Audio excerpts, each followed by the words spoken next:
Good morning friends, कैसे हो सारे। आई होप आप लोग सब सही होंगे। आज फिर से अपन बात करते हैं अपना जो टॉपिक चल रहा था विद्युत क्षेत्र। देखिए, इस लेसन के अंदर अपन ने पढ़ लिया था कि विद्युत अनुपात क्षेत्र क्या होता है, इसकी परिभाषा की बात कर ली थी और इसके अंदर अपने पास इसके जो सीजीएस मात्रक हैं, एसआई मात्रक है और आवेश का सबसे बड़ा मात्रक क्या था और इसका सबसे छोटा मात्रक क्या था और इसकी विमा, इन सब के बारे में अपन ने बात कर ली थी। आज अपन बात करेंगे आवेशों का संरक्षण। आज का जो अपना टॉपिक है वो है आवेशों का संरक्षण। आवेशों का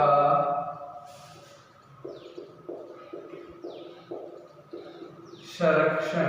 देखिएगा, आवेशों का संरक्षण क्या कहता है।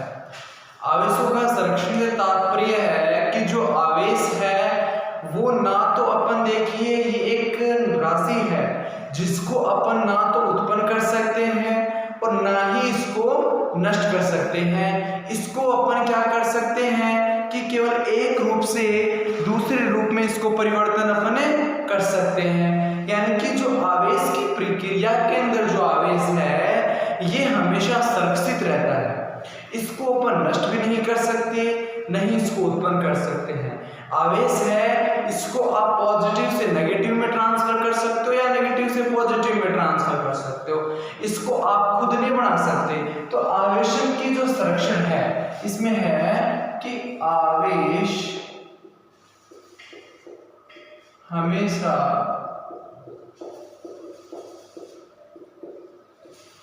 संरक्षित रहता है। आवेश को न तो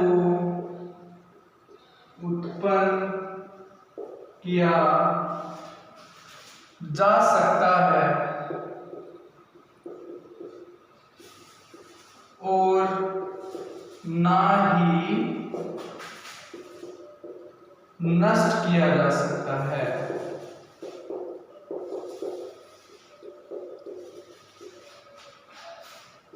आवेश को एक रूप से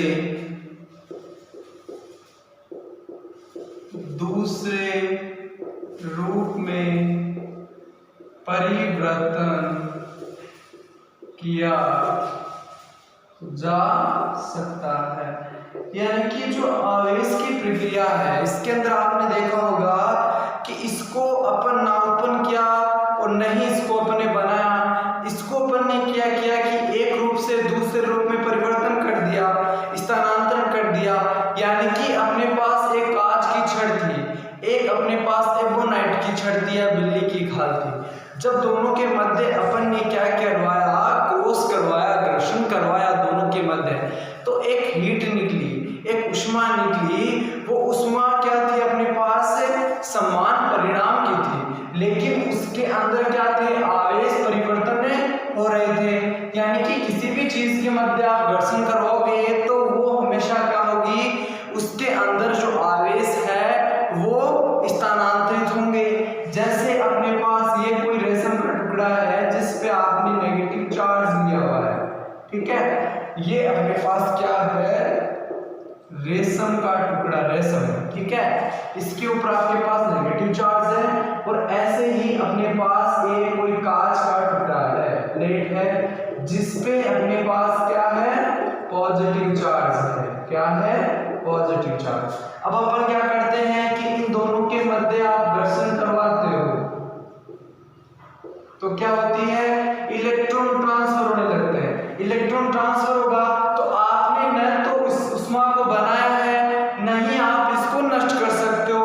आपने क्या किया है, केवल इस जो एनर्जी थी पॉजिटिव के अंदर एक्स्ट्रा, ये इस नेगेटिव को दे देगा, ये इसको दे देगा, तो इसके बाद प्रॉपर्टीज समान हो जाएगी। ये जो क्रिया विधि है ये जब तक चलेगी जब तक कि इसके अंदर इलेक्ट्रॉन पॉजिटिव और नेगेटिव के अंदर सेम ना हो जाए।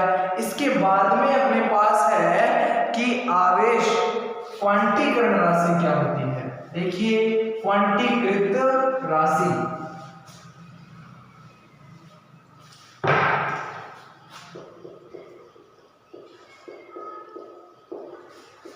क्वांटीकृत राशि, देखिएगा क्वांटीकरण राशि क्या होती है। क्वांटीकरण राशि के अंदर क्या है कि वह भौतिक राशि, वह भौतिक राशि जिसका विनिमय सतत न होकर विकृत हो, उसे कहते हैं क्वांटीकृत राशि। यानी कि ऐसी भौतिक राशि, ऐसी भौतिक राशि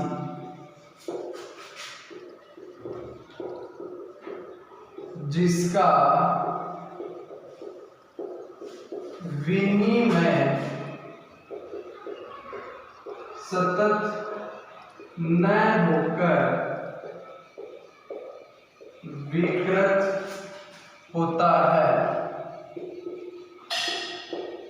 क्या कहलाती है अपने पास, क्वांटीकृत राशि कहलाती है, राशि कहलाती है। ये है अपने पास क्वांटीकरण राशि। क्वांटीकरण राशि के बाद अपने पास आता है कि कुछ घर्षण की कुछ अपने पास विधियां होती हैं जिनके बारे में अपन पढ़ेंगे। देखिए आवेशन की जो विधियां हैं वो 3 प्रकार की होती है, यानी कि आवेशन की जो विधियां है ये 3 है। तो अपन लगाएंगे टॉपिक आवेशन की विधियां, आवेशन की विधियां। आवेशन की जो विधियां हैं इसके अंदर देखिएगा आवेशन की जो विधियां हैं ये 3 प्रकार की अपने पास इसकी विधियां होती हैं। देखिए अपन फर्स्ट की बात करते हैं तो वो आता है अपने पास चालन द्वारा, चालन द्वारा, ठीक है। दूसरा अपने पास जो है वो है अपने पास प्रेरण द्वारा, और तीसरा है घर्षण द्वारा, घर्षण द्वारा।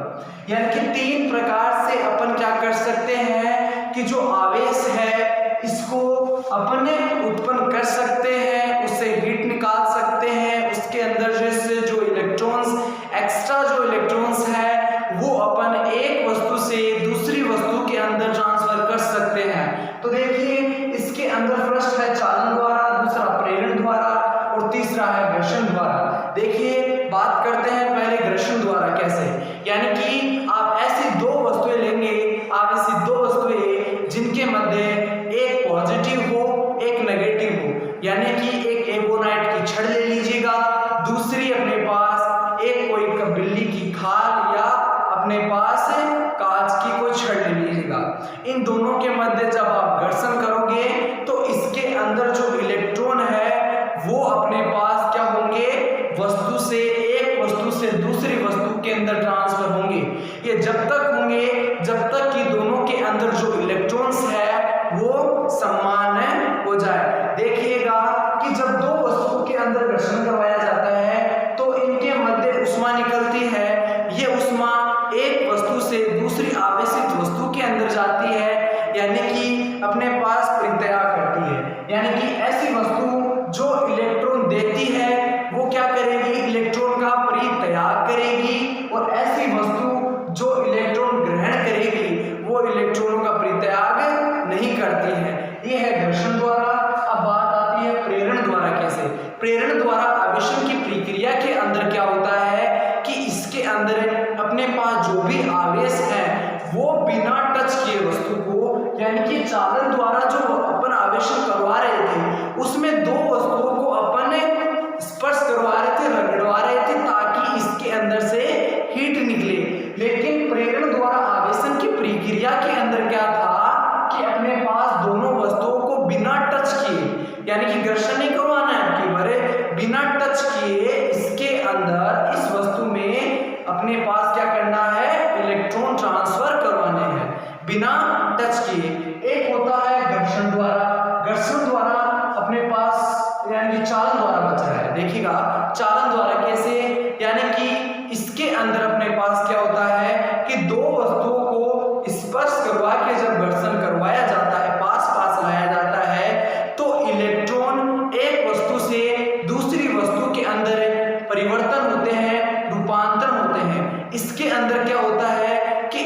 इलेक्ट्रॉनों का परिवहन जब तक होगा तब तक कि इलेक्ट्रॉन दोनों के अंदर सामान्य हो जाए।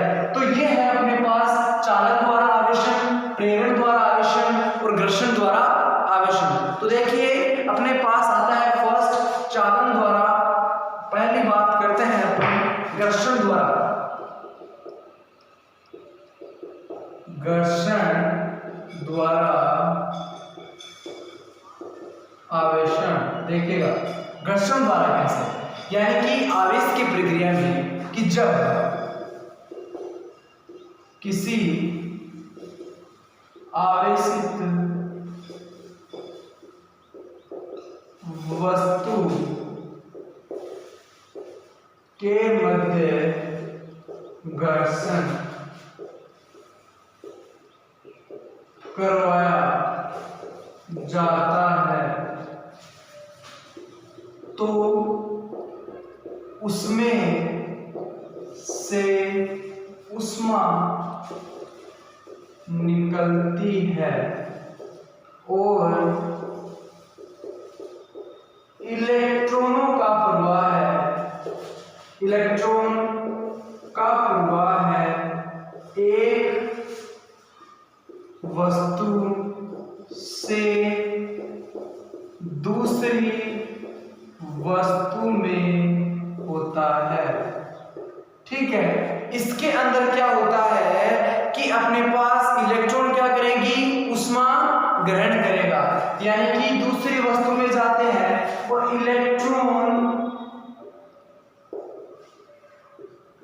ऊष्मा ग्रहण कर लेते हैं, यानी कि उसके अंदर जो इलेक्ट्रॉन्स होंगे वो ऊष्मा ग्रहण करेंगे तथा वस्तु का कार्यफलन कम होता है, यानी कि जिन वस्तुओं का कार्यफलन कम होता है वो इलेक्ट्रॉनों को ग्रहण नहीं करेगी, कार्यफलन जिनका कम होता है वो इलेक्ट्रॉनों का परित्याग नहीं करेगी, और जिन वस्तुओं का कार्यफलन अधिक होता है वो इलेक्ट्रॉनों का परित्याग करती है।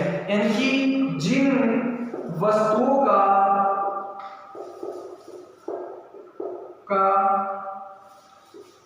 अधिक ऊष्मा, देखिएगा जिन वस्तुओं का कार्यफलन, जिन वस्तुओं का कार्यफलन अधिक हो वह इलेक्ट्रॉन का परित्याग नहीं करती है और जिनका कार्यफलन कम हो वह इलेक्ट्रॉन का परित्याग करती है। ये आता है अपने पास घर्षण की क्रियाविधि है। इसके अंदर वही आप पे प्रोसेस ले लीजिएगा कि एक तो कांच की छड़ ले लीजिएगा, एक एबोनाइट की या बिल्ली की छाल, उसके अंदर जब आपने घर्षण करवाया तो ऊष्मा निकली, वो ऊष्मा अपने पास क्या हुई कि एक वस्तु से दूसरी वस्तु के अंदर ट्रांसफर हुई, तो ये हुआ अपने पास घर्षण की विधि द्वारा ट्रांसफर। इसके बाद में अपने पास आता है कि आप ये देखिएगा कि पॉजिटिव वस्तु के अंदर कौन कौन सी ऐसी वस्तु होती है जो पॉजिटिव चार्ज दर्शाती है। तो देखिए अपने पास कांच हो गया, बिल्ली की छाल होगी और अपने पास ऊन हो गया, ये ऐसी वस्तुएं हैं जो पॉजिटिव चार्ज दर्शाती है। नेगेटिव वस्तु की बात करते हैं, रेशम हुई, एबोनाइट हुई, ये ऐसी वस्तुएं हैं जो नेगेटिव चार्ज दर्शाती है। इसके बाद में अपने पास आता है चालन द्वारा आवेशन। देखिएगा चालन द्वारा आवेशन की प्रक्रिया के अंदर अपने पास क्या करना है कि किसी वस्तु को पास पास लाया जाता है। चालन द्वारा आवेशन की प्रक्रिया में कि जब किसी वस्तु को मध्य घर्षण करवाया जाता है, पास पास लाया जाता है, तो उसमें से ऊष्मा निकलती है और इलेक्ट्रॉनों का प्रवाह एक वस्तु से दूसरी वस्तु के अंदर होता है और वह इलेक्ट्रॉन ग्रहण कर लेती है। और यहाँ तक तो आप सेम कीजिएगा कि इलेक्ट्रॉन ग्रहण कर लेती है। अब इसके अंदर क्या होगा कि इलेक्ट्रॉनों का प्रवाह है, इलेक्ट्रॉन का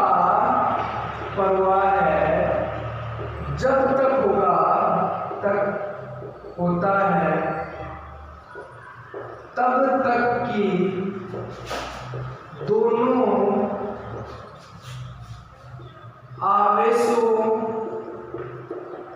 का मान समान न हो जाए। ठीक है, इसके अंदर अपने पास क्या होता है कि किसी वस्तु के मध्य जब घर्षण करवाया जाता है, दो वस्तुओं को पास पास लाया जाता है, तो उसमें से ऊष्मा निकलती है, हीट निकलती है, और वस्तु अपने पास क्या होते हैं कि एक वस्तु से दूसरी वस्तु के अंदर इलेक्ट्रॉन्स का प्रवाह होता है। जैसे इस वस्तु के अंदर नेगेटिव चार्ज है, तो इस वस्तु के अंदर अपने पास कौन सा चार्ज होगा भाई? Positive charge. ये अलग अलग धनावेशित वस्तु है कि अपने पास नेगेटिव चार्ज वाली अपने पास एबोनाइट की छड़ है, ठीक है, और ये अपने पास क्या है? कांच है। जब इन दोनों के मध्य भाई घर्षण करवाओगे तो अपने पास क्या होगा? इलेक्ट्रॉन्स का प्रवाह होगा, इलेक्ट्रॉन का रूपांतरण होगा। इलेक्ट्रॉन का रूपांतरण कब तक होगा? जब तक कि इलेक्ट्रॉन दोनों के अंदर समान हो जाए तब तक होगा।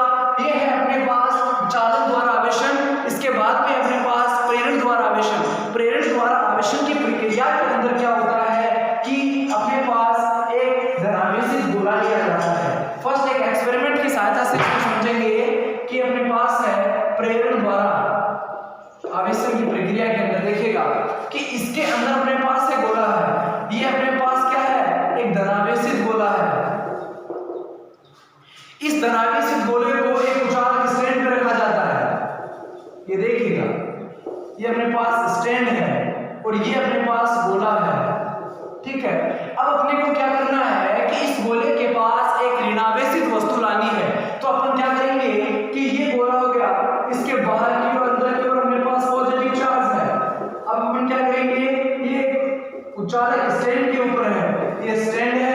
अब अपन क्या करेंगे, इसके निकट किसी ऋणात्मक वस्तु को लाते हैं। इसकी प्रेरण द्वारा आवेशन का मतलब क्या है कि किसी वस्तु को बिना टच किए, बिना घर्षण करवाए, तो ये वस्तु इसके टच नहीं होनी चाहिए, यानी कि बिना टच किए जब इस चार्ज की पॉजिटिव वाली वस्तु है नेगेटिव वाली वस्तु के पास लाएंगे तो ये अपने पास क्या होगी? आकर्षित होगी। ये पॉजिटिव नेगेटिव होगी तो भाई आकर्षण होगा। जब दोनों के मध्य आकर्षण होगा तो इस वस्तु के अंदर क्या होगा? नेगेटिव चार्ज आने लग जाएंगे, आकर्षित करेगी। तो अपने पास फर्स्ट स्टेज होगी, सेकंड स्टेज होगी, ऐसे इसकी जो थर्ड स्टेज है वो देखिएगा। ये है कि अपने पास जो ये गोला था, इसको ये स्टैंड हो गया, ठीक है, और ये अपने पास क्या होगा कि जब आप इस गोले के अंदर नेगेटिव वस्तु वाले चार्ज ट्रांसफर करते हो तो इधर क्या होंगे? एक साइड अपने पास पॉजिटिव चार्ज आ जाएगा और दूसरी तरफ अपने पास क्या होंगे? नेगेटिव चार्ज आ जाएगा, क्योंकि इसको स्पर्श करवाया और इलेक्ट्रॉनों का प्रवाह हो गया किधर? पॉजिटिव से नेगेटिव की ओर, तो इलेक्ट्रॉन्स इधर आ गए। अब इस नेगेटिव भाग को अपन क्या करते हैं? भू समर्पित कर दिया जाता है कि भूमि समृद्ध, यानी कि भूमि के अंदर लगा दिया जाता है। भूमि के अंदर ये तार जोड़ दिया जाता है ताकि जितने भी एक्स्ट्रा इलेक्ट्रॉन्स हैं ये अपने पास इस तार के थ्रू अपने पास भू समर्पित हो जाए, भूमि में चले जाए, ताकि अपने पास क्या होंगे कि धीरे धीरे जब इलेक्ट्रॉन का प्रवाह होगा तो नेगेटिव जो इलेक्ट्रॉन्स हैं ये अपने पास नेगेटिव जो इलेक्ट्रॉन है ये भूमि के अंदर चले जाएंगे और इस गोले के अंदर अपने पास क्या बच जाएगा? केवल पॉजिटिव चार्ज वाली वस्तु बच जाएगी, केवल पॉजिटिव चार्ज बच जाएगा। ये लीजिए, ये है अपने पास प्रेरण द्वारा आवेशन की बिना किसी वस्तु को टच किए अपन ने क्या किया है कि वस्तु को आवेशित किया है, पॉजिटिव से नेगेटिव में भी बदला है और इस नेगेटिव से ही इसको पॉजिटिव में बदला है। ये है अपने पास प्रेरण द्वारा आवेशन। इसके बाद में अपने पास है कूलाम का नियम।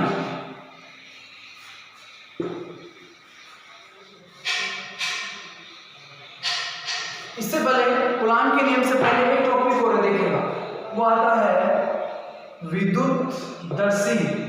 ये क्या होता है? देखिएगा, विद्युतदर्शी क्या होती है?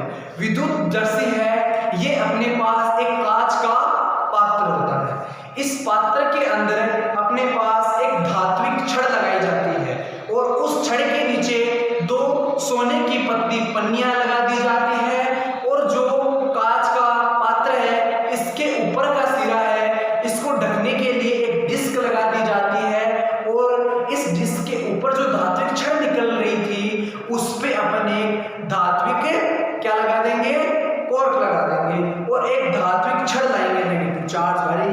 कैसे देखिएगा, विद्युतदर्शी का डायग्राम बनाते हैं तो ऐसा कुछ डायग्राम बनेगा जिसके अंदर अपने पास एक धात्विक क्या लाएंगे, अपने पास छड़। देखिए ऐसी ही अपने पास एक धात्विक छड़ होगी, ठीक है, और इसके नीचे दो सोने की पन्नियां लगा दी जाएगी। ये लीजिए दो स्वर्ण पन्नियां, स्वर्ण पन्नी, ठीक है, और ये अपने पास क्या होगी भाई, धात्विक छड़, धात्विक छड़ होगी। आगे क्या है कि यहां क्या लगाएंगे, ये हो गया एक कोरक जिससे इसको बंद करेंगे, क्या बोलेंगे, कोरक, और यहां एक धात्विक डिस्क लगाएंगे, धात्विक डिस्क। देखिए और यहां से एक नेगेटिव वस्तु वाली एक छड़ लगाएंगे। ये है, अब यहां से अपने पास क्या होंगे, पॉजिटिव चार्ज वाली छड़ है। ये बन गया आपका विद्युतदर्शी जो एक कांच का पात्र है और इसके अंदर एक धात्विक छड़ लगा दी जाती है। इस छड़ के नीचे दो सोने की पन्नियां लगा दी जाती है और इसको कोरक द्वारा बंद कर दिया जाता है और ऊपर की ओर एक धात्विक डिस्क लगा दी जाती है और एक अपने पास धात्विक यानी कि नेगेटिव चार्ज की एक वस्तु लाई जाती है। कैसे, अब समझते हैं इसका वर्किंग सिस्टम कैसे काम करता है। देखिएगा, यानी कि जब आप किसी नेगेटिव वस्तु को इस छड़ के धात्विक डिस्क के पास लाते हो तो ये स्वर्ण की जो पन्नियां हैं ये फैलने लगती है।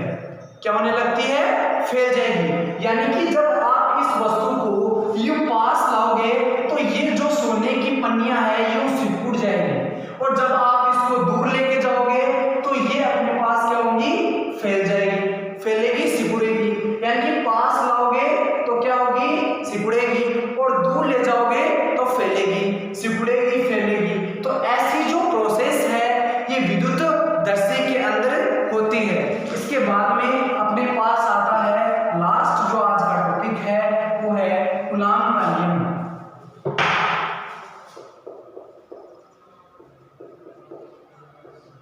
कूलाम का नियम, देखिएगा कूलाम का नियम क्या कहता है, यानी कि कूलाम का नियम है ये दो वस्तु यानी कि दो कोई आवेशित वस्तु हो उनके मध्य हमेशा एक बल काम करता है।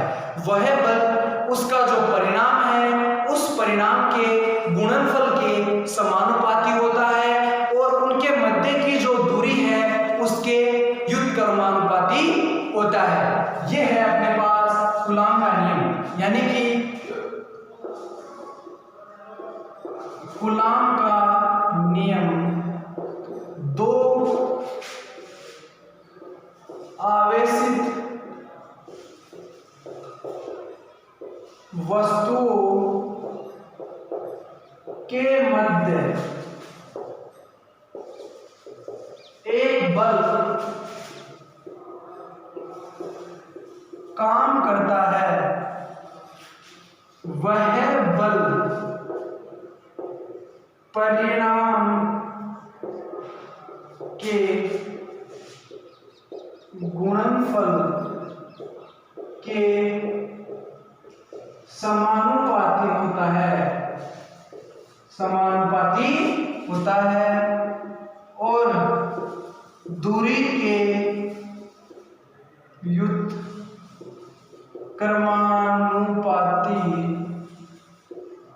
होता है।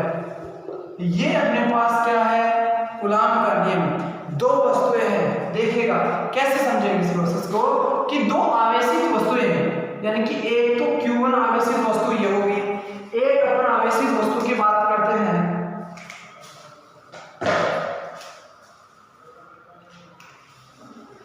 एक जो अपने पास आवेशित वस्तु है वो देखिएगा कौन सी है। एक आवेशित वस्तु अपने पास Q1 है, ऐसी एक आवेशित वस्तु अपने पास Q2 है। अपने पास क्या करना है कि इन दोनों के मध्य एक फोर्स काम करता है, F एक बल काम करता है। यह बल इनका जो परिणाम है उसके व्युत्क्रमानुपात समानुपाती होता है, और इनके मध्य की जो ये दूरी है r, उसके क्या होता है, समानुपाती होता है। ठीक है, व्युत्क्रमानुपाती होते हैं, सॉरी। इसके अंदर अपने पास क्या है, दो बल आ गए, एक फोर्स था, क्या था, F था, ये क्या था, Q1 और Q2 के बराबर था। ठीक है, एक बल लग रहा है जो आवेशित दो आवेशित वस्तुएं हैं Q1 Q2, ठीक है, एक बल काम कर रहा है। फिर क्या कह रहा है कि आवेशों की जो दूरी है उसमें अपने पास काम करता है F/1/r स्क्वायर, दूरी है, त्रिज्या है, स्क्वायर हो गया। ये क्या होगा, इक्वेशन नंबर 1 और इक्वेशन नंबर 2। इसके बाद में क्या करना है, देखिएगा अपने पास आता है F बराबर है समीकरण नंबर 1 व 2। तो देखिए समीकरण नंबर 1 व 2 से क्या हो जाएगा, समीकरण नंबर 1 व 2 से अपने पास आएगा कि Q1 Q2 upon r square हो जाएगा। अब अपन क्या करेंगे, ये एक के नियतांक लेंगे, इसके अंदर क्या लेंगे, के नियतांक, एक के नियतांक जो कांस्टेंट है वो जोड़ेंगे। तो F बराबर के Q1 Q2 upon r square हो जाएगा। अब अपन क्या करेंगे, के बराबर अपने पास होता है 1/4 पाई एप्सिलॉन नॉट। तो देखिए F बराबर अपन लिखते हैं, के की जगह मान कितना है, 1/4 पाई एप्सिलॉन नॉट, और आगे एज इट इज अपने पास बच जाएगा K1 Q2 upon r square. ये मान निकालना है इक्वेशन नंबर 3, यानी कि समीकरण नंबर 3 ही अपने पास कूलॉम का नियम बताती है। तो आगे की जो टॉपिक है एक और चलो कर लेते हैं कि कूलॉम का नियम की सीमाएं।